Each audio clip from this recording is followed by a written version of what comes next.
musicale, si quelqu'un a un talent particulier, hein, il y a un piano à disposition, il y a une guitare. Voilà, la guitare elle est chère. Donc bon courage. Ok. Voilà, et merci à Chantal de me filmer, ce que je ne voulais pas du tout. Mais ce n'est pas grave. C'est savoir si tu vas te reconnaître. D'accord. Ah Ok. Il y a 1, 2, 3, 4 places. Et il reste 4 places ici, donc vous pouvez approcher pour ceux qui sont debout. N'hésitez pas à venir. C'était pas là. Hein, aussi. Eh ben, je laisse la place à Jalil. Ah bon? Excusez-moi. Ils sont encore devant. Le premier de la classe.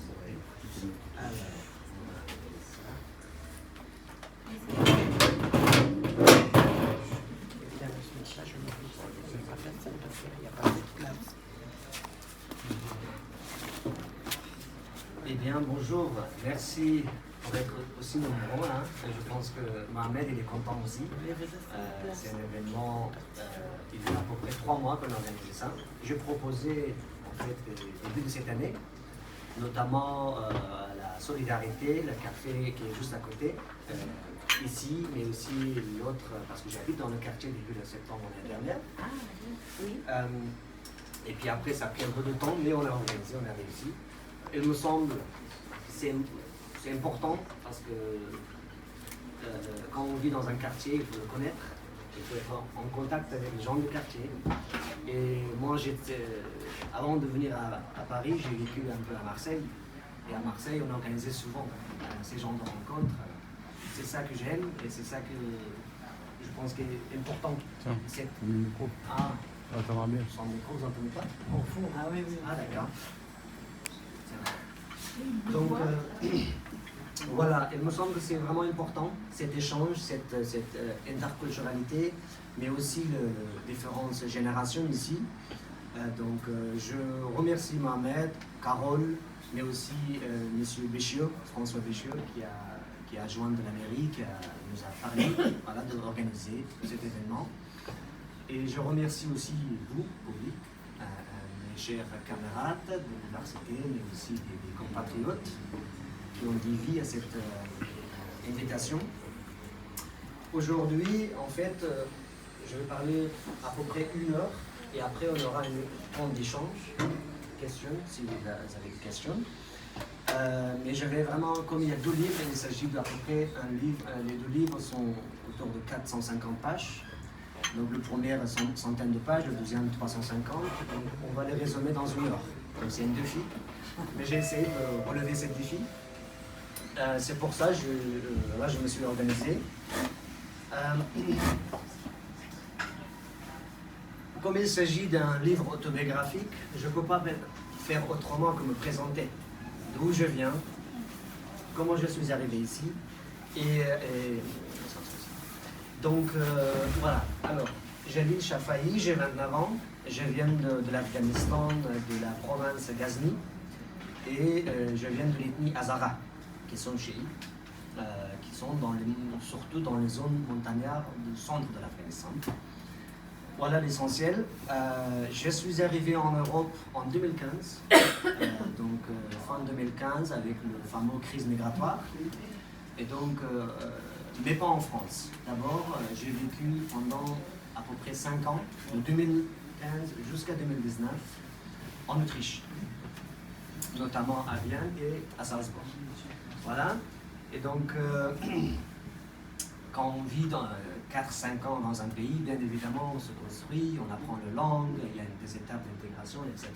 Et surtout, j'ai déposé la demande d'asile, hein, qui a été malheureusement rejetée au bout de 4 ans. Et donc, finalement, là, j'ai raison vraiment, mais après, on va rentrer dans le livre en détail, bien sûr. Voilà.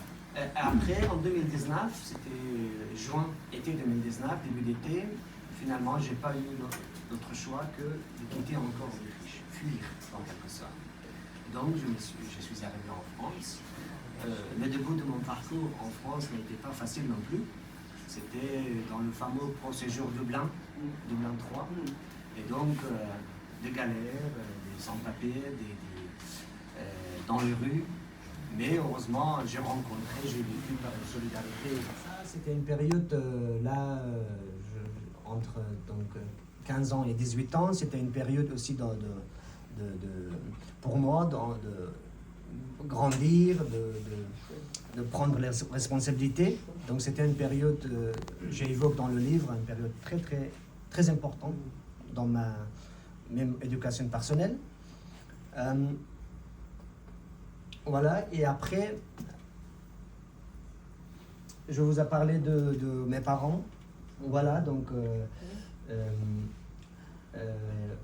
Hakim et Sabra. Donc Hakim, mon père, Sabra, ma mère. Mon père qui est décédé le 28 octobre à Kaboul suite à une opération de cœur. Voilà, il n'a pas pu survivre de ça. Et le photo de droite, là, ça date de cet été. Donc voilà, il était toujours très jeune, en bonne santé. Mais malheureusement, il se passait ça. Après, peut-être plus tard, on va revenir, mais donc je vous ai dit que je viens de province de Ghazni. On le trouve là, violet, je crois. Voilà, donc... oui, Ghazni, voilà, pas loin de Kaboul, sud-est de l'Afghanistan. C'est les montagnes là-bas? Pardon? Oui, c'est une zone c'est montagnard. Ensuite, 2015, donc avec ce fameux vague migratoire, crise migratoire, et aussi mes compatriotes, ils s'en souviennent, en 2014, c'était aussi le début de départ des forces internationales, l'OTAN et la CIAF, notamment les Français, qui ont commencé le départ d'Afghanistan. Et donc, depuis 2014, déjà, il y avait une situation chaotique dans le pays où les cerveaux, les gens intellectuels, ont commencé à fuir le pays, dès 2014, donc il y a 10 ans. Voilà. Voilà, c'est ça que je peux dire. Et le premier chapitre de livre, si vous voulez, c'est un récit un peu direct, journalistique, qui met en lumière la résilience, l'engagement communautaire et le quête d'un avenir meilleur malgré les obstacles. Voilà, c'est ça que je peux résumer. Ensuite, le deuxième chapitre de mon livre s'appelle « Soudain, tout est nouveau ». Ça décrit aussi comment j'ai organisé le départ, en passant par même des génocides. C'est un terme encore à retravailler, mais effectivement, les Hazaras sont une population souvent attaquée dans les mosquées, dans des écoles, dans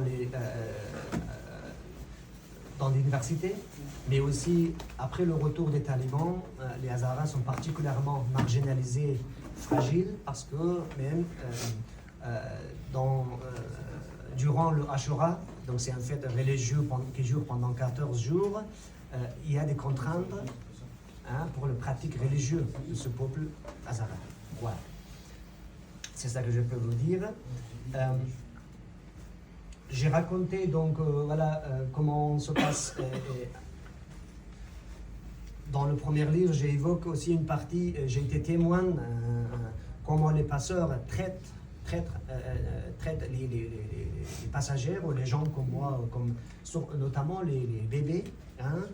J'ai été témoin que ils ont, pour accalmie, pour faire endormir les bébés, ils ont par exemple donné de jus d'opium aux bébés. Voilà, jus d'opium, notamment au passage frontalier, pour que ça se passe tout au calme. Oui. Donc voilà, on est face à des êtres humains comme ça, hostiles. Donc là, c'est vraiment dans le premier livre, j'ai été moi-même témoin de ça. Et le deuxième témoignage, la violence extrême, j'ai eu dans le désert entre l'Afghanistan, le Pakistan et l'Iran, les morts abandonnés. Voilà. Notamment, ces tiltas-là, ces pick-up-là, il n'y a pas de route en fait. Regardez, parfois, ils courent dans les montagnes, des pistes, et quand il y a quelqu'un de malade, vieux, qui tombe, tant pis, il ne s'arrête pas. Voilà. Voilà, c'est ça que je peux vous dire sur le troisième chapitre, mon immigration, qui n'était pas facile. Après, il y a aussi une partie sur d'Izmir, en Turquie jusqu'à Lesbos. Hein. Donc un zodiaque comme ça surchargé et avec un tout petit moteur de rien. Hein. S'il se passe quelque chose, c'est mort pour tous ces. Imaginez 40, parfois. Nous, dans notre cas, dans un zodiaque, on était 45. Avec les bébés et les vieilles, les vieux au milieu et les jeunes tout autour. Et donc, le zodiaque a pris à plusieurs reprises de l'eau et on l'a avec des petits, soit par le main, soit des petits bols, on l'a vidé de l'eau. Et donc, ça a duré 2h30 d'Izmir jusqu'à Lesbos. Donc, si vous voulez, dans le 3e chapitre, voilà, je raconte ce récit un peu journalistique, rapide, mais aussi pédagogique, qui est un récit poignant, voilà, sur le sacrifice, les épreuves, endurées pour rechercher une vie meilleure au-delà de la survie. C'était ça le thème principal. Ensuite, le dernier chapitre du premier livre, donc voilà, notamment sur les deux héros. Attendez. Voilà.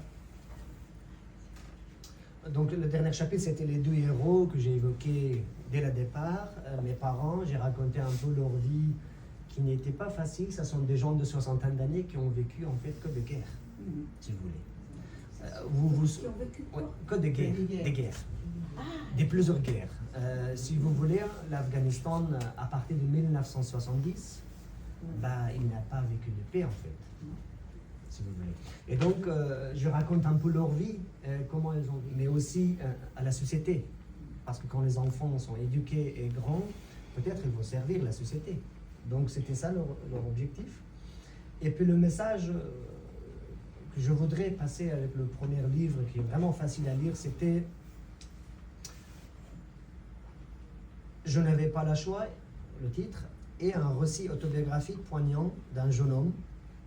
Le jeune homme, ça peut être moi, ça peut être lui, ça peut être elle, ça peut être nous, ça peut être tout. Donc ici, je ne suis pas envie non plus de me mettre en victime, ni me mettre comme un héros non plus. C'est l'histoire de plein de compatriotes, de plein de migrants, mais souvent, beaucoup d'entre eux n'osent pas de partager leur histoire, avec tout le traumatisme qu'ils ont vécu. Donc, c'est pour ça que je mis mon histoire, je le déclare, je le dis comme une histoire partagée, de beaucoup. Et donc, le premier livre aussi raconte le parcours de ce jeune homme sémé d'embauche depuis son enfance en Afghanistan d'une nouvelle société, les rencontres avec des inconnus qui deviennent des amis et l'espoir d'une vie meilleure. À plusieurs reprises, j'ai raconté dans le premier livre les rencontres, notamment en France, mais aussi en Autriche, pendant l'Euro d'exil, qui a changé, bouleversé le courant de ma vie.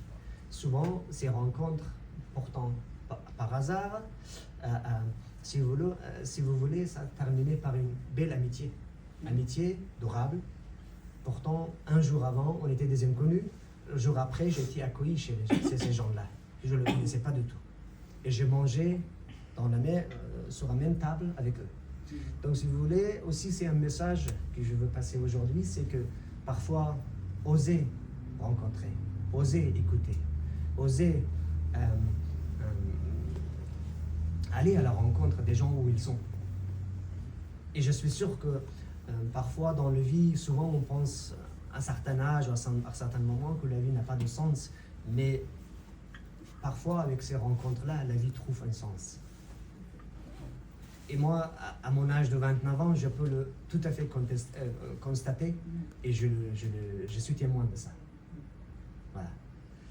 Et le message principal, donc je termine sur le premier livre. Je n'avais pas le choix, il y a un témoignage émouvant sur la guerre, l'exil, la recherche de la dignité et de l'espoir. Le livre illustre la lutte d'un individu, qui peut être Jalil, Ahmad, Mahmoud, Ali, Charles, Jolie, Mohsin, Hassan, tout le monde. Hein. Le livre illustre la lutte d'un individu pour trouver sa place dans un monde bouleversé et le courage nécessaire pour surmonter le traumatisme d'un passé marqué par la violence et par la peur. Voilà, c'est ça que je peux vous dire sur le premier livre. Après, on va sur le deuxième livre. Et puis, si je dépasse 1 heure, faites-moi un signe. Le deuxième livre, c'est une autofiction publiée l'année dernière qui ressemble à ça. Donc, hop, non, c'est pas la bonne. Voilà. Donc, le deuxième livre, il y a tous ces chapitres-là. J'ai essayé de vraiment dire quelques mots sur chaque chapitre et le message que j'ai envie de passer. Le premier livre parle d'Afghanistan. Le titre est « Qu'est-ce que c'est ? Qu'est-ce qu'il passait ? Qu'est-ce que s'est-il passé dans ce pays de malheur, l'Afghanistan ?» Et c'est écrit après le retour des talibans. Donc, un peu de contexte historique. L'Afghanistan, on est d'accord que c'est une histoire qui est un pays riche, riche d'histoire et un pays important au niveau géopolitique, qui est mes études. L'Afghanistan est un pays au passé millénaire. Ce n'est pas un pays tout jeune, situé sur le route de la soie, riche en ressources naturelles et en histoire culturelle, mais marqué par des conflits incessants. Encore une fois, historique, modernisation et opposition. En Afghanistan, la tentative de modernisation rapide par le roi Amanullah Khan des années 1919 jusqu'à 1929, opposée par les conservateurs religieux menant à son exil. Donc, une première tentative de modernisation en Afghanistan a eu lieu il y a un siècle, par le roi Amanullah Khan, qui était un moderniste, qui a grandi, qui était un qui était un Européen aussi. Et notamment, il y a un documentaire, je crois, sur France Télévisions, sur sa femme. Et donc, un drame poignant, moi-même j'ai vécu. L'un de ces jeunes, Ali, Ali, Suleiman, Jalal, Mohamed et Omid. Omid, c'est le personnage de mon deuxième livre. Le livre est écrit sur lui. Mais Omid, encore une fois, j'insiste, ça peut être lui, ça peut être elle, ça peut être moi, ça peut être toi, ça peut être nous. Omid et tout. Donc c'est pour ça qu'il est pluriel, Omid. Alors, l'un de ces jeunes, Ali c'est le plus jeune, il a 14 ans. L'un de ces jeunes, Ali, perd la vie pendant le voyage et l'os est creuté de cette traversée. Parce qu'il est étouffé, écrasé par les symptômes. Ses compagnons, impuissants, doivent laisser son corps près de la route. Et donc, comme thème universel, le chapitre qui s'appelle le coffre, met en lumière la réalité brutale des migrants fouillant la guerre, souvent traités pire que des marchandises. Et le message principal, un témoignage déchirant de la inhumanité des routes migratoires qui l'ont destiné dans son pays. Et donc, finalement, il est obligé de fuir encore. Fuir, mais sans peur. En passant par l'Allemagne, en train, il doit affronter des nouvelles incertitudes et des barrières administratives qui commencent en France. Et l'arrivée de ce jeune homme Omid en France, dans une situation de fameuse procédure Dublin 3, sans papier pendant 18 mois, et notamment son passage à la centre de rétention administratif qu'il a passé pendant 5 jours.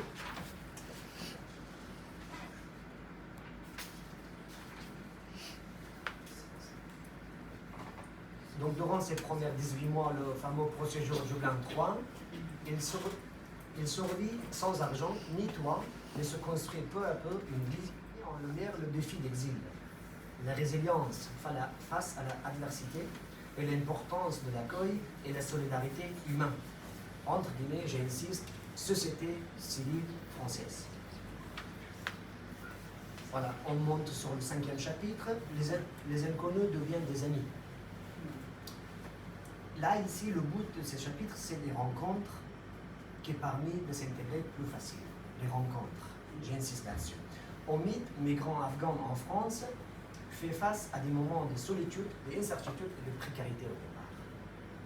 Cependant, des rencontres fortuites avec des Français, dans le livre, des personnages comme Jacques et Mathilde, l'aident à surmonter ses peurs et s'adapter à sa nouvelle vie dans l'Hexagone.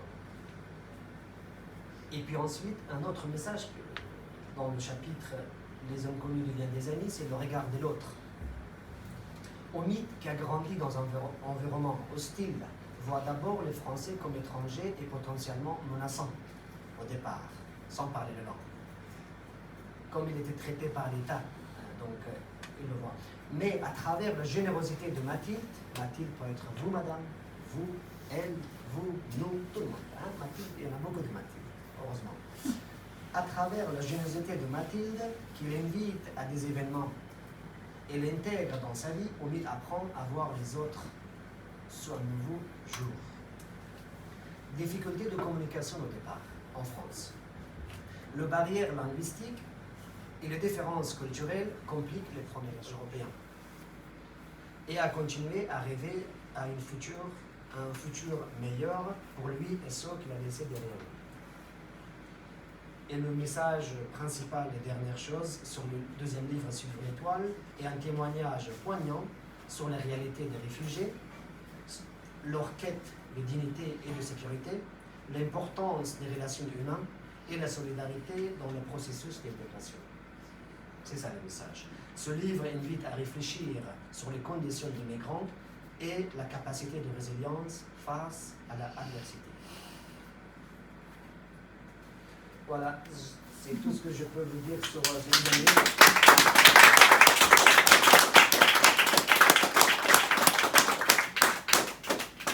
Quelle heure il est? Ok. Juste, j'ai quelques slides à vous montrer. Après, on est bon, on peut passer à l'apéritif. Donc, un peu sur l'Afghanistan, malgré. Oui, bien sûr, bien sûr, bien sûr. Oui. Mais on peut continuer à discuter pendant l'apéritif aussi. Vous parliez aussi bien allemand que français. Donc, un peu de l'Afghanistan, malgré 50 ans de la guerre. Je vous invite à regarder ce pays de merveille. Voilà, Kaboul. Ça s'est développé Kaboul. Il y a beaucoup de grands immeubles. Ah oui. C'est une ville moderne, c'est devenu une ville moderne, mais c'est pas que des misères, mais il y a des misères.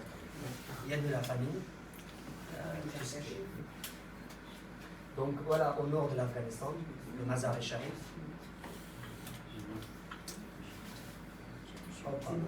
Herat, à l'est de l'Afghanistan, à la frontière avec l'Iran. Ceux qui ont vu la chance de voyager connaissent l'Iran, une ville de culture.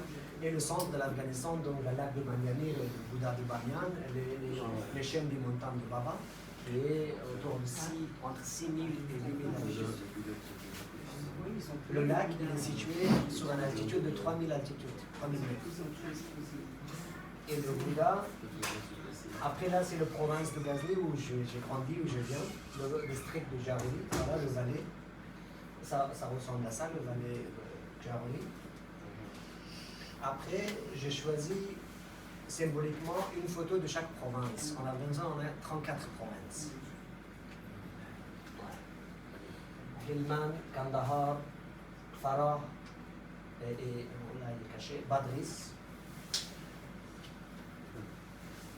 Pamir, Badakhshan, donc vraiment à la frontière avec le Chine, là où la route de la soie passe. Oui. Pamir, Khost, Konar, tous les deux sont Pamir. Les photos de la saison, c'est comment de la neige. Plusieurs mètres de la neige, hein, parfois. Ouais. Parce que là, on est autour à partir de 3 000, 4 000 d'altitude. Saripul, Kapisa, Barlan, Samangan, donc les provinces d'Afghanistan, dans le nord, dans le sud, dans l'est. Donc, vous voyez aussi la diversité même climatique. À la fois dans le sud, chaud, comme à Marseille, très chaud, on a parfois jusqu'à 45 degrés, mais dans les centres, il peut faire jusqu'à moins 20 aussi, plus. Nangarhar, voilà une province dans le sud, à la frontière avec le Pakistan, qui est une ville très riche en agriculture. Tous les fruits secs qu'on a là-bas, peut-être que ça vient d'une partie de l'Asie, parce que c'est riche, il y a beaucoup de l'eau. Tout ce qui est pastèque, raisin, Grenade, donc Amande, tout ça. Nangara. Parwan de Pancher, le vallée de Pancher, l'Armande, Djaouzjan au nord. Et le fameux jeu de Buzkashi, hein, le cours de chevaux en Afghanistan, qui est un jeu national. Zaboul, Nangarhar, Taha, Faria, là où le DAFA, délégation archéologie française en Afghanistan, a travaillé sur ce site. Ça, c'est une image 3D, mais la délégation française, depuis 1926, a travaillé ici en Afghanistan depuis un siècle, en fait, sur ce site-là, qui date de Alexandre III, Alexandre la Grande. Daïkondi, Farah d'Italie, qui a conclu un accord avec des pays comme l'Albanie, comme des pays, par exemple, transit en Afrique, pour justement faire un arrêt, justement pour garder ces migrants-là. Et l'Europe il souligne notamment poursuivre l'examen des statuts asile, de dossiers asile de ces migrants-là dans un pays tiers. C'est un constat très fragile, c'est une chose très fragile hein, comme contrat, mais c'est aussi même contesté par le corps d'appel national d'Italie, le corps d'Italie. Donc c'est pas encore, voilà. En France, on n'a pas encore cette hypothèse, mais ça a été évoqué dans les médias par l'actuel ministre de l'Intérieur, par exemple, c'est constat. Justement, je trouve que vous avez fait un portrait assez idyllique, entre guillemets, de la situation des migrants, notamment avec l'accueil qu'ils ont reçu dans la société civile, etc. Est-ce que vous pensez qu'à l'heure actuelle, avec tout le populisme, la montée du nationalisme, etc., dans tous les pays, est-ce que donc votre regard change? Est-ce que vous pourriez écrire la même chose aujourd'hui? Est-ce que les migrants d'aujourd'hui reçoivent cet accueil que vous décrivez dans vos livres et peuvent se reconstruire et avoir la même résilience que vous avez eu il y a ne serait-ce que 5-6 ans ou 10 ans? Parce que, est-ce qu'à l'heure actuelle, est-ce que vous percevez un changement qui... La société a changé, on n'est plus en 2015. Le monde a changé, le politique change régulièrement. Donc la société, c'est vrai qu'européen, on a par exemple des constats de nos collègues socialistes d'Espagne, par exemple, il y a un autre espoir qui est soulevé. Récemment, Pedro Sanchez a déclaré, il a déclaré, par exemple, elle va régulariser des milliers et des milliers de gens, des sans-papiers. Et donc, quand on regarde un peu les arguments qu'il utilise pour le justifier, donc c'est natalité, mais aussi économique. Donc il y a, si vous voulez, même au sein de la société européenne, même il y a un paradoxe. On en a besoin des manœuvres, comme l'Allemagne, mais en même temps, on ne peut pas faire face à la montée de populisme. Le populisme, le peur de l'inconnu et la dégradation économique du pays. Donc si vous voulez, quand le pays est économiquement plus dégradé, la situation est pire. Parce qu'il y a la peur, justement, que ces migrants-là remplacent une partie de la population, qu'ils prennent leur travail, et donc il y a cette peur, cette crainte aussi. Donc revenons-en, est-ce que je suis capable d'écrire la même histoire maintenant en 2024 que celle que j'ai écrite en 2025? Non. Non, tout simplement parce qu'en 2015, moi-même, j'ai vécu ça et je traversais toute cette période, mais aujourd'hui, on n'est pas dans le même contexte. Aujourd'hui, je peux aller voir à la rencontre de certains compatriotes, de certains migrants, mais le traverser est maintenant presque impossible. Ah oui, c'est impossible. À l'époque, j'ai payé, mon exil, ça coûtait max 4 000 euros. À l'époque, 2015. Maintenant, ce même traversée, je connais les gens qui sont arrivés il y a 3 mois, 5 mois, 6 mois, ce même traversée maintenant coûte 12 000. 12 000. Vous voyez? Donc les migrants arrivent à trouver des chemins, mais de plus en plus difficiles et très risqués. Donc si vous voulez, mais il y a un paradoxe dans la société.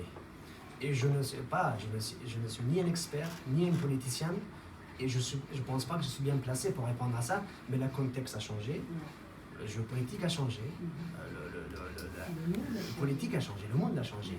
Et donc, mais il y a une chose, je pense que tout ce qu'on fasse, tout ce qu'on fait ici, toutes les mesures qu'on peut faire, on ne peut jamais stopper nul l'immigration. L'immigration va durer. L'immigration est partie de l'histoire humanitaire. L'immigration existe depuis tous les temps. Depuis tout le temps. Depuis la naissance d'Adam et Hawa, l'immigration existe. Ce que vous avez connu là, moi, mes parents, parce que moi j'avais un père étranger, il y a 50 ans, 60 ans, tous ces phénomènes, on les a connus. Quand il y a eu l'arrivée des Polonais, des Italiens, des Espagnols, etc. Effectivement, ici, je ne sais pas combien d'entre nous, je pense que la majorité ont une origine migratoire. Elle s'inscrit parmi la quarantaine de rencontres qui sont organisées. Nous étions hier soir en salle des mariages à Mairie dans une superbe soirée Femmes et Liberté avec les associations de la diaspora iranienne. Mon ami, notre ami Shakiba Daoud, qui est artiviste afghane et président du Cercle Persan, était elle-même présente hier soir. Nous aurons la semaine prochaine, jeudi prochain, une soirée de solidarité avec les femmes vénézuéliennes. Nous aurons vendredi prochain, à l'initiative du MRAP, Mouvement contre le racisme et pour l'amitié entre les peuples, une soirée de solidarité avec les femmes tunisiennes. Nous aurons le 6 décembre une soirée de solidarité avec le peuple ukrainien. Et entre toutes ces rencontres, demain, pour celles et ceux qui ont un peu l'esprit sportif, il y a la course organisée, la course pour la liberté, organisée par Amnesty International, et tout particulièrement par nos amis du groupe Jaurès, Paris-Jaurès d'Amnesty International. Donc, c'est vraiment cette rencontre, et tu l'as dit, la rencontre, c'est quelque chose qui est essentiel dans notre arrondissement. Pourquoi? Parce que, j'excuse mon ami et collègue François Dagneau, maire du 19e, nous avons cet esprit de solidarité sans frontières. La solidarité est sans frontières dans notre 19e. Lorsqu'on n'est pas solidaire sans frontières, on n'est pas solidaire du tout.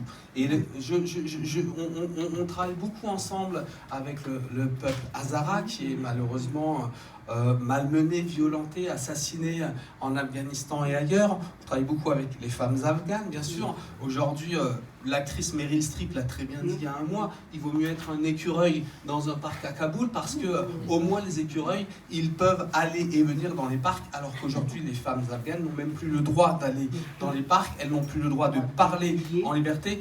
Il y a un film qui est terrible, je ne me souviens plus de son nom, qui montre que malheureusement la femme afghane aujourd'hui, elle est niée dans son identité même, elle n'a plus le droit de travailler.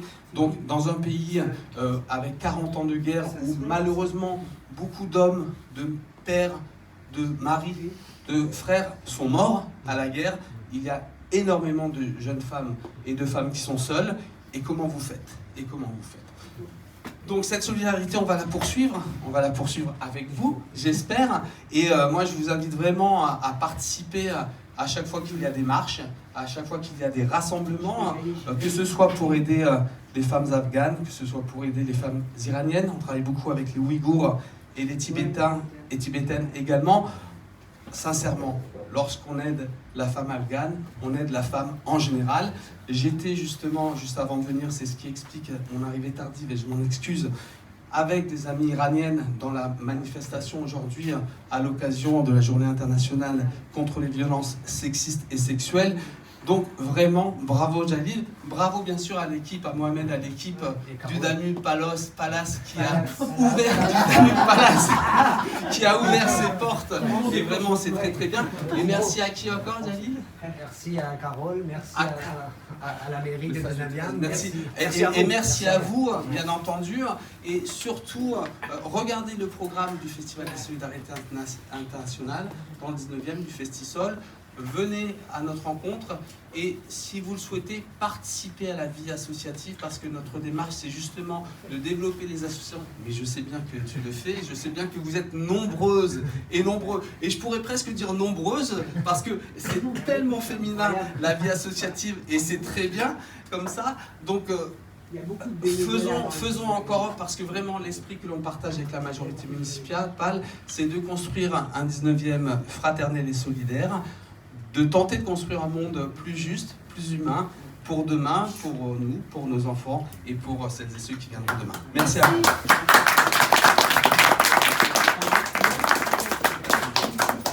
Merci François, je m'en doute pas. François, il est, je sais pas combien d'heures tu es dehors. Hein. Quand on regarde François, il est partout. Il est partout. Il est partout. Je sais pas, peut-être qu'il existe des heures de Juste, il va y avoir une initiative très importante le 19 décembre en mai 18e, c'est la fête de Yalda. Ah, Yalda. Et donc, une des 4 grandes fêtes persanes. Donc, Yalda, ce sera une initiative à l'initiative de notre ami Shakiba, Daoud. Et j'ai le plaisir de vous annoncer, hier, en salle des mariages de la mairie, c'était l'acte 2, Femmes, Vie, Liberté, puisque nous avions déjà fait une soirée l'année dernière. Il y aura l'acte 3, et ce sera le dimanche 23 mars, ce sera la fête de Nowruz, qui est une très belle fête aussi persane, et avec la volonté de rassembler tous les peuples qui fêtent Nowruz. Alors, il y aura les Iraniens, les Iraniennes, les Afghanes, les Afghans, il y aura les Ouïghours, les Tadjiks, les Ouzbeks, les Kurdes, et j'espère que j'en ai pas oublié au moment où récit.